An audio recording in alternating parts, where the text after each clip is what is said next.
Beyond the Gates spoilers tease that Andre discovers Derek's secret. The fluorescent hum of the hospital at 2 in the morning had a way of turning ordinary sounds into accusations. In the corridor the carpet muffled footsteps and the walls kept secrets. Andre stood with his hands deep in the pockets of his coat, shoulders tense against a night that didn't belong to him. He'd told himself a dozen reasons for coming: friendship, obligation, curiosity, but none of those reasons felt honest when the elevator doors had opened and he saw Derek through the glass, propped on pillows like some fallen statue, lines of monitor light sketching the planes of his face. There was an old familiarity to hospitals that always tugged at Andre: the smell of antiseptic, the rustle of disposable paper gowns, the small, fragile order of routines. But tonight the room felt like a stage, and Andre, who both loved and suspected Derek in equal measure, felt like an intruder waiting for an actor to break character. He remembered the report from Madison's blunt,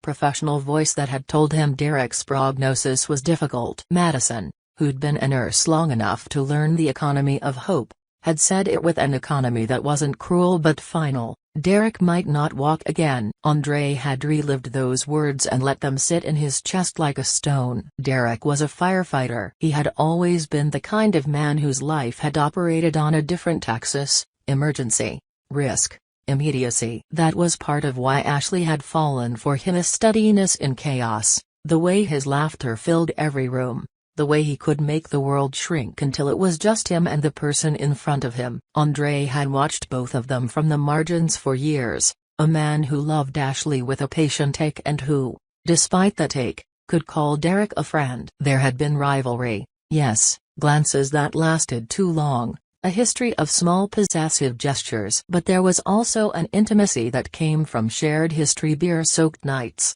road trips, the kind of loyalty that doesn't go away because feelings change. That complexity made his visit tonight heavier. He wasn't a stranger, and he wasn't a rival in the simple way rivals made sense in movies. He was both and neither, and secrets as heavy as lead had a way of splitting people in unpredictable ways. The first thing Andre noticed was a small motion, too small to register as anything at all unless you were looking for something to hang your hope on. A subtle shift under the bedsheet, a twitch in the angle of Derek's knee. Andre stopped where he stood, breath caught like an animal afraid to make a sound. For a moment he believed his eyes were playing tricks: hospital lights refracted oddly, and fatigue could make a man see ghosts of movement. Then the toes flexed, once, then again, a deliberate arrival of motion that contradicted every prognosis he'd been given in the past week. Derek's face was turned toward the ceiling, eyes closed, mouth slack in the way of someone sleeping hard. His left leg,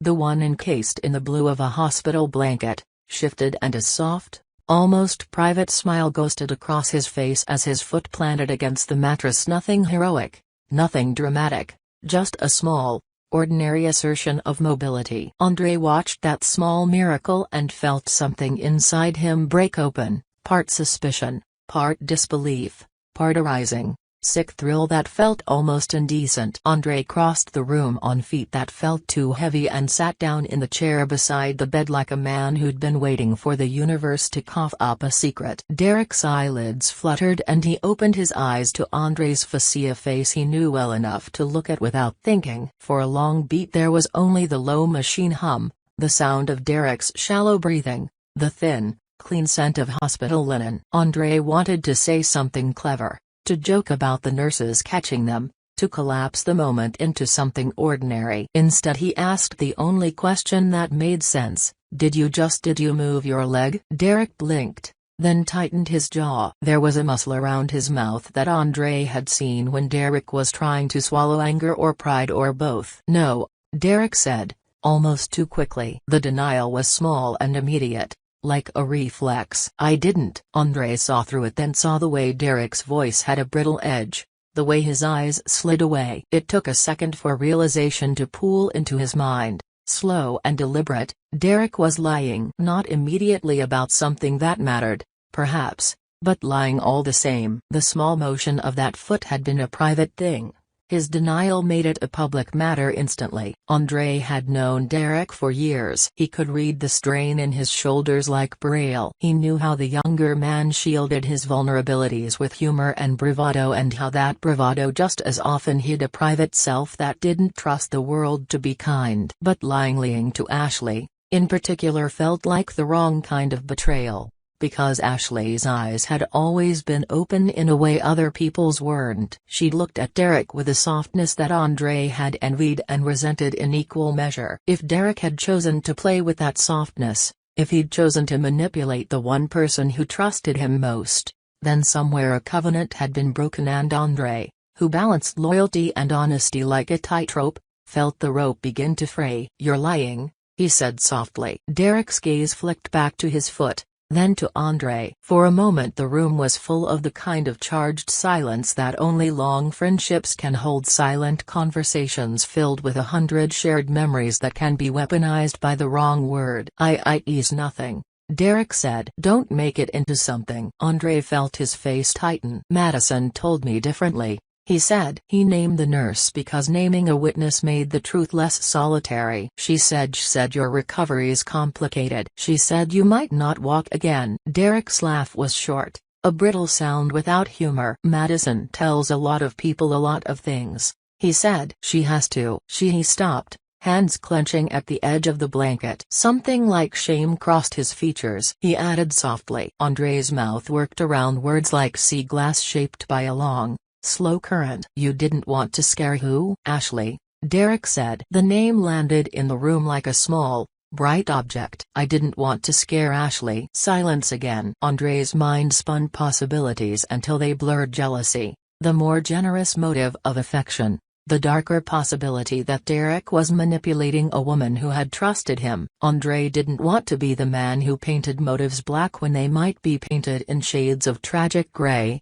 But Derek's furtive movements suggested a hidden strategy rather than a spontaneous misstep. "You lied to her," Andre said finally, soft and precise. "You told her you'd probably never walk again." Derek's shoulders sagged. For a second he looked like the man Andre had known in high school, all bones and raw earnestness before the firehouse taught him to square his shoulders and before life taught him to hide. "I told her I was worse than I was." His voice was small enough to risk being lost in the room's hum. "I wanted her to." He stopped again, because the thing he wanted was dark and demanded courage to say. "I wanted her to worry about me." Andre watched the confession settle over Derek like dust. "Worry about you?" Derek nodded. "I didn't want to lose her," he said. "When I was on that stretcher." He closed his eyes and the room shifted toward memory, the explosion of heat, the smell of smoke, the suddenness of everything that had been ordinary turning into something that didn't promise a future. "When I was at my weakest, she was there." She held my hand. "She made me laugh even when the lights around me were blinking. I realized I couldn't." He didn't finish. Andre could imagine the calculus that led to the lie. A man afraid of losing the person who had held him at his most vulnerable, someone who thought if he could keep her close by wrapping himself in the cloak of tragedy, then maybe affection would stay. It was a childish, dangerous logic. Pain invites care, care fosters attachment. There was also the uglier truth: attention is seductive, and once you learn you can command it, you might keep doing the thing that gets you what you want. Andre's head filled with the image of Derek, an addict of attention. Not necessarily from malice but from a raw need to be seen. "You used pain to anchor her," Andre said, trying to keep anger from curdling into accusation. "You used the possibility of losing something to guarantee attention." Derek flinched like a man struck. "It wasn't like that," he said. "Not exactly." "Then how was it?" Derek's hands curled into fists. There was an edge to his voice that bordered on anger and shame at once. "Look, Andre, you know me. You know you've always been bad at asking for help. I thought maybe if she thought I couldn't. I don't know. Maybe I wanted to be needed." He swallowed. "I didn't mean to." The sentence hung unfinished, because there was no easy way to mend the intent and the method. Andre sat back and let the cold of the vinyl chair seep into his spine. The hospital light made Derek's skin look paler, the bruise of injury still visible beneath the shaved patch on his head. For a man who had always been larger than life, who had always been the one to pull others out of literal fires, the idea that he would manufacture an emotional emergency felt like a kind of tragic inversion. Andre felt a fierce pity and an equally fierce anger surge through him. He wasn't sure which would win. "You could lose her because of this," he said. Derek's eyes widened with a new, raw vulnerability. "I know." He exhaled a laugh that was more a sob. "That's why I'm asking you to keep it quiet." Andre said nothing for a long time. He thought of Ashley, her laugh like wind chimes, the way she bit at the inside of her cheek when she was thinking, the small freckle at the edge of her jaw that only showed when she tilted her head. He thought of their three of them on the pier last summer, the way Ashley had leaned back against the rail and let the sun pour over her. He thought of the way she stood at Derek's bedside the day Derek came out of surgery, the tenderness in the way she arranged his pillows, the way her hand lingered on his knuckles. She had loved him openly. She had given him the kind of trust that doesn't come cheap. Andre had reasons to detest Derek's deception. It threatened Ashley's right to truth, it weaponized her compassion, and it stained a trust that had been offered unguardedly. But he also knew that Derek's plea was earnest in its own crooked way. "I'll tell her next time," Derek said, raw and pleading. "I'll tell her myself. Just don't make it worse." Andre looked at Derek for a long time, weighing. There was the man he had known since they were kids, stubborn, impulsive, someone who could charm and break a room at once. There was also the patient man Andre loved in his own quiet way, someone who loved Ashley and didn't know how to hold on to what he loved without becoming destructive. The issue wasn't simple. Telling Ashley would be an act of protection. Staying silent could be an unconscionable complicity. "You'll tell her when?" Andre asked. "When you're ready. When she finds out on her own and the damage is already done." Derek's jaw worked. "I don't want her to think I lied to her because I was testing her," he said. "I lied because I was scared. I was scared she'd run if she knew I might be okay and then leave when things got ordinary again." "It sounds stupid." "Fear's not an excuse," Andre said. "But it's an explanation." He ran a hand across his face, tiredness and the strain of choices making the skin under his eyes thin. "You can't build a life on someone thinking you're dying. It isn't fair to her." The conversation wavered into a fragile truce. Derek wanted to be secretive because he was afraid. Andre wanted to protect Ashley because he loved her.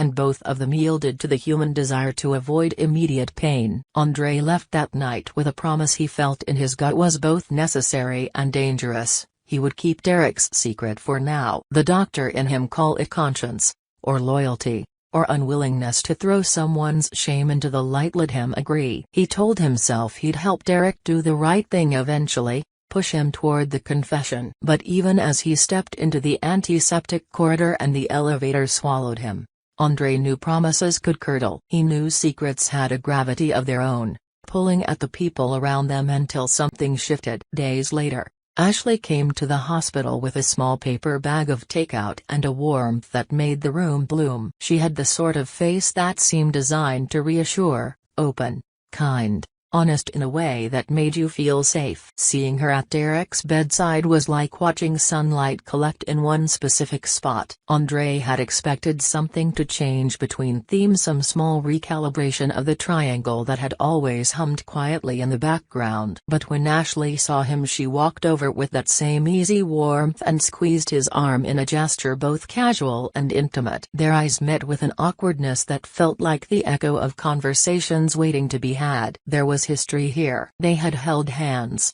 shared coffee at odd hours, and traded jokes that weren't for anyone else's ears. None of it had become permanent. Life rarely allowed for simple trajectories, but the memory of it lived in moments like that, braided into a friendship that had survived the introduction of Derek and the more complicated feelings that came with him. Andre felt both the old affection and a prickling possessiveness. He could have stormed then, revealed everything, thrown the truth down like a gauntlet. Instead, he let himself sit on the edge of the room, watch her arrange the tray on the bedside table, listen to the soft exchange as she joked with Derek and tried to coax him into eating. Their conversation was light, the kind of banter that ticked the boxes of normalcy, whether mutual friends, the news of a local construction project. But under that casual surface there was the coiled tension of things left unsaid. Andre tried to prod Derek toward truth with the smallest of gestures, an arch of an eyebrow, a pause in conversation, but Derek met each nudge with practiced deflection,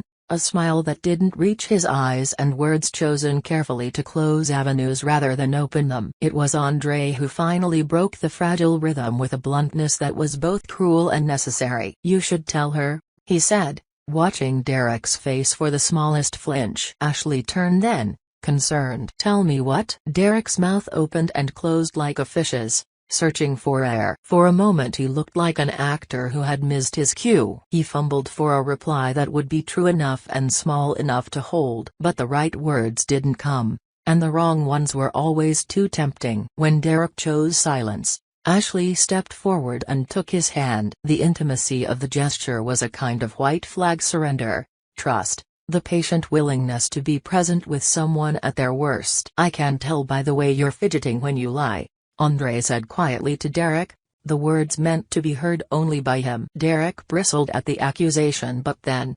unexpectedly, his expression softened. "You're making it worse," he whispered. "What if it's better?" Andre said. "What if telling her now is what saves you from making a bigger mess later?" Derek's eyes met Andre's with a desperation that felt almost holy in its authenticity. "I will tell her," he murmured. "I swear. I'll tell her on my own." "Not because you made me." Andre believed him as much as one can believe another when their survival instinct is tied to their manipulation. He believed because he wanted to preserve the human dignity that Derek still had despite the lie. He believed because he didn't want to be the man who leveraged truth as a weapon. He believed because, in the end, he wanted both of them to be whole. Ashley crouched by the bed like someone leaning in to hear a secret. "You don't have to say anything," she whispered, so soft her words were barely audible over the machine's beeps. "I just want to be here." Derek looked at her and, in that moment, the world simplified to the small geometry of two people in a room. His throat bobbed,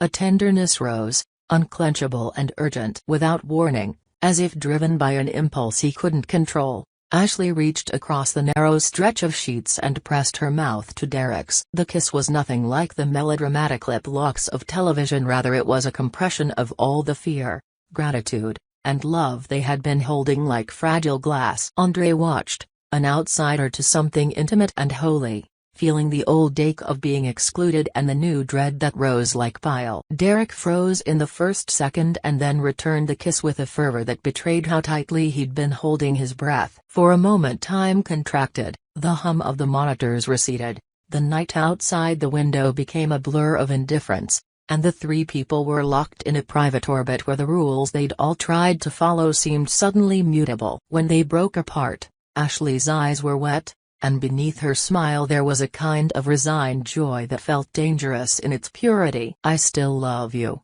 she said, voice trembling. "I thought for a while." She swallowed. "I thought you might not want me anymore." Derek's hand trembled on hers. "I never stopped," he whispered, and the confession was true enough that Andre felt it as a stab. A love confessed, but not without a hidden price. In that small, charged silence, something new and terrible landed in Andre's chest, the raw knowledge that Derek's lie had become a scaffolding for a fragile intimacy. If Derek confessed, he would be admitting the fabrication that had kept Ashley's concern in motion. If he stayed silent, he would be allowing the deception to solidify into a bond built on false premises. And if Ashley discovered the truth from someone other than Derek, the rupture would be brutal. Andre left the room that night under the pretense of grabbing a coffee. Outside, the winter air felt like a reproof, sharp and clean. He stayed leaning against the hospital brick stoop until the sky lightened, thinking through possible futures. He imagined Ashley finding out in a way that left scars she couldn't clothe. He imagined Derek losing her and then losing himself to regret. He imagined himself as the man who could have spoken up and didn't,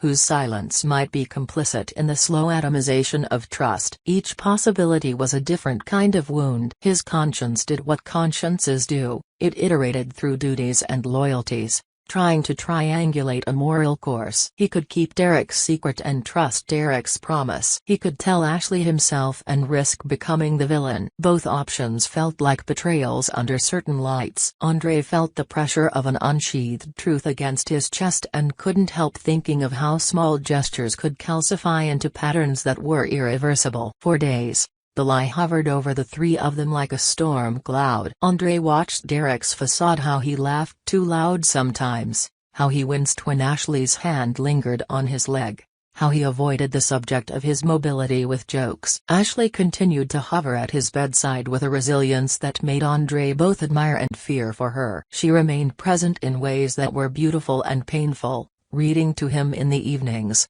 arranging flowers in a cup, leaving sticky notes with small jokes that made Derek smile when he read them alone. Andre felt the knot of jealousy again. It's a slow, familiar thing masking itself as protective concern. In quieter moments, Andre saw the truth in fragments: Derek rolling his foot under the blanket when he thought no one was watching, Derek practicing small movements in the shower, Derek sneaking texts out in the night to an unknown contact with a language of guilt. Those fragments made Andre's promise heavier. He had vowed to keep the secret, but the secret had a way of asking for a price. Derek's lie wasn't an isolated deception, it was a seed that could sprout branches, further lies, more manipulation, a web that could trap more people. Then came the moment Andre had dreaded and had secretly prepared himself for both to do and to prevent. Ashley insisted on taking Derek outside one afternoon, a little walk, she called it with tender certainty, and Derek,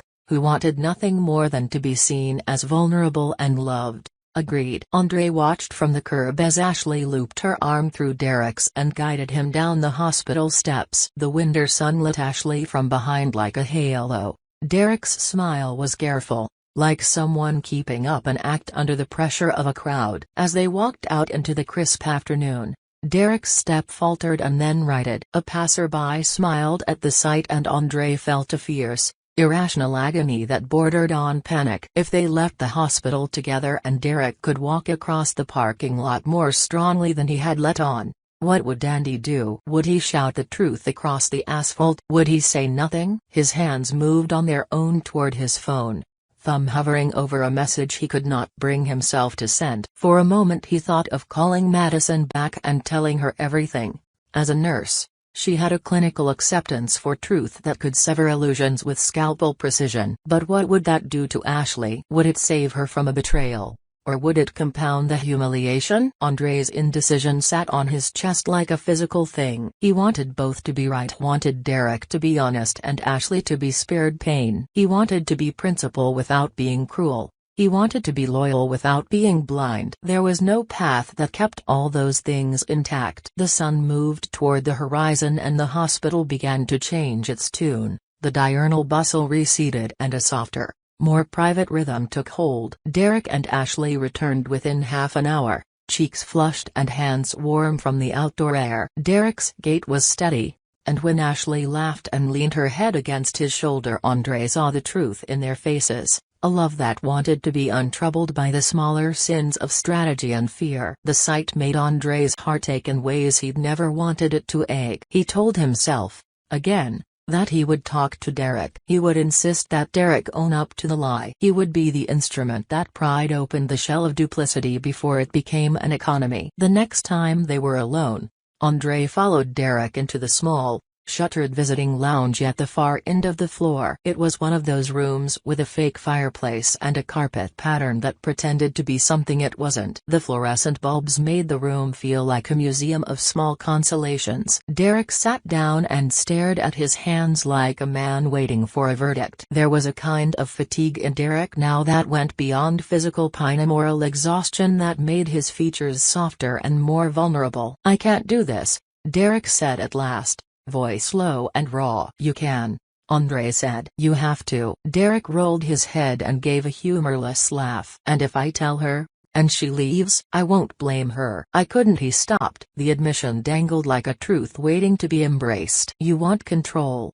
Andre said bluntly. "That's what this is. You want the power to keep her close by giving her a reason to worry." "It's manipulative." Derek flinched and then, unexpectedly, His face contorted into a look of armor breaking. "I wasn't thinking about manipulation," he protested. "I was thinking about survival. I thought if she knew I was going to be okay she'd leave. I thought being needed meant she'd stay." Andre sighed. "That's not love, Derek. That's fear wrapped up like a present." Derek's eyes glittered. "Maybe I'm selfish," he said. "But I love her. I don't want to lose her." Andre leaned forward. For all the moralizing, he felt the same soft thing at the base of his throat. "Then tell her," he said. "Take the chance." Derek looked away. He had closed the distance between them with his words, but still, something guarded remained. He searched Andre's face the way someone looks at a map for a safe route. "Will you, if I tell her and she leaves, will you be there?" he asked. Andre felt a pang of anger at the request. How dare the man ask to be cushioned from accountability? But he also felt a deeper empathy. This was the man he had spent years with. The one who would show up on his worst nights and split pizza at 3 in the morning because the world had been mean that day. Andre swallowed. "I'll be there," he said. "But not to fix it. To sit with you through the consequences." There was a promise in that, a terrible, honest promise that bore the weight of things to come. Derek closed his eyes and nodded, surrendering to a decision that would change everything. They both knew, with the clarity of people who have stood at the brink long enough to feel the drop, that this was not the end of the story. There were more scenes: confrontations seated in silence, fragility dressed as courage, and the inevitable moment when architecture of pretense would either be revealed or collapse under its own weight. Andre felt the truth of it as a pressure in his ribs. He had agreed to be an accomplice if necessary. He had also made himself a custodian of honesty in a way that might cost him everything: friendship, position, perhaps even Ashley. When Ashley returned later that afternoon, she found them quieter than usual. Derek's face was open and bruised, as if a fight had taken place under his skin. She read a story there and misread it like people do when they project their own anxieties onto the faces of others. "Everything okay?" she asked, and for a moment Andre considered saying yes, letting the world remain an easy place. Instead he let himself be honest in a way that felt terrifying and necessary. "We're talking," he said. He left it deliberately vague. He wanted Derek to speak, to take the risk for himself. He wanted Ashley to see that the center of this small triangle was not an easy thing to keep. Derek met Ashley's gaze, and for a moment she saw the man she loved in a way that cut right through the fog. Tears appeared in her eyes, but she smiled anyway. The kind of smile that forgave because love taught you how. Andre left them then, a quiet observer to an intimacy that might have been forged on a foundation of missteps but felt, in the present, heartbreakingly real. He walked the quiet hospital corridors like a man carrying a hand grenade and never quite believing his own restraint. The lie had been revealed to him. The choices ahead felt like a horizon he could not see past. He had promised to keep the secret, to help coax the truth into light, but promises have a way of hardening into expectations. The next step belonged to Derek, whether he would find the courage to confess to the woman who held him, or whether he'd choose the safer, darker path of prolongation. The stakes felt enormous because love had made them so. Human beings, after all, are best at getting hurt by the people they trust most.